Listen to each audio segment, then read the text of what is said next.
আজকে আলোচনা করব সিমপ্লেক্স মেশিনে যদি আপনার স্ল্যাব আসে সেক্ষেত্রে এটাকে কিভাবে রিডিউস করা যায়, কিভাবে আপনি কমাবেন, কি কাজগুলো করতে হবে। যে কাজগুলো করতে হবে সেগুলো হচ্ছে যে আপনার রোলার সেটিং যে আছে সেই রোলার সেটিং আপনার ওয়েট করতে হবে। হ্যাঁ, ওয়েট করতে হবে। দেন হচ্ছে ফার্স্ট টাইম যেটা করবেন যে আপনার ব্রেক ড্রাফট ইনক্রিজ করতে হবে। ফার্স্ট টাইম আপনার ব্রেক ড্রাফট ইনক্রিজ করতে হবে। আবার এটা খেয়াল রাখতে হবে ব্রেক ড্রাফটটা আপনার যদি বেশি বেড়ে যায়, ঠিক আছে, যদি আপনার বেশি বেড়ে যায় সেক্ষেত্রে কি হবে, আবার U% কিন্তু আপনার বেড়ে যাবে, সেটা খেয়াল রাখতে হবে। তো এই জন্য আপনার হচ্ছে যে ব্রেক ড্রাফটটা আপনার একটা মিনিমামের মধ্যে রাখতে হবে, প্রসেস ওয়াইজ দেখে তারপর রাখতে হবে, ঠিক আছে।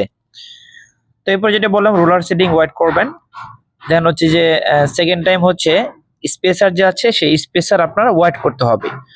তো প্রসেস ওয়াইজ যে স্পেসারটা সেটা আপনার ওয়েট করে নিতে হবে।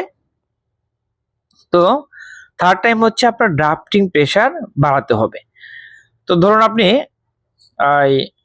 100% কটন চালাচ্ছেন, এরপরে চালাচ্ছেন আপনার পিসিসিবিসি, সেই পিসিসিবিসি ক্ষেত্রে কিন্তু আপনার কি করতে হবে, ড্রাফটিং প্রেসারটা আপনার বাড়িয়ে নিতে হবে। আপনি লিলেন চালাচ্ছেন, কটন লিলেন, সেক্ষেত্রে ড্রাফটিং প্রেসারটা বাড়িয়ে নিতে হবে।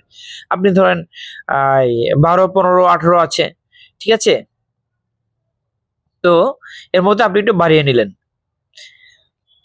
হ্যাঁ, তো স্ল্যাব সাধারণত আপনার বিভিন্ন কারণে আসতে পারে। সেটা হচ্ছে যে যদি আপনার গিয়ার ব্রোকেন, যদি গিয়ার ভেঙে যায়, হ্যাঁ, টাইমিং বেল্ট যদি আপনার ড্যামেজ হয়, ফ্লাট বেল্ট যদি ড্যামেজ হয়, ঠিক আছে, তো এরপর হচ্ছে যে আপনার শেপ ড্যামেজ হলে, হ্যাঁ, আরএস এর কারণে একটা এরকম প্রবলেম হতে পারে, স্ল্যাব আসতে পারে। তো আশা করি বুঝতে পেরেছেন। আজকে পর্যন্তই, পরবর্তীতে নতুন একটি টপিক নেবেন ইনশাআল্লাহ। ততক্ষণ ভালো থাকবেন। আল্লাহ হাফিজ।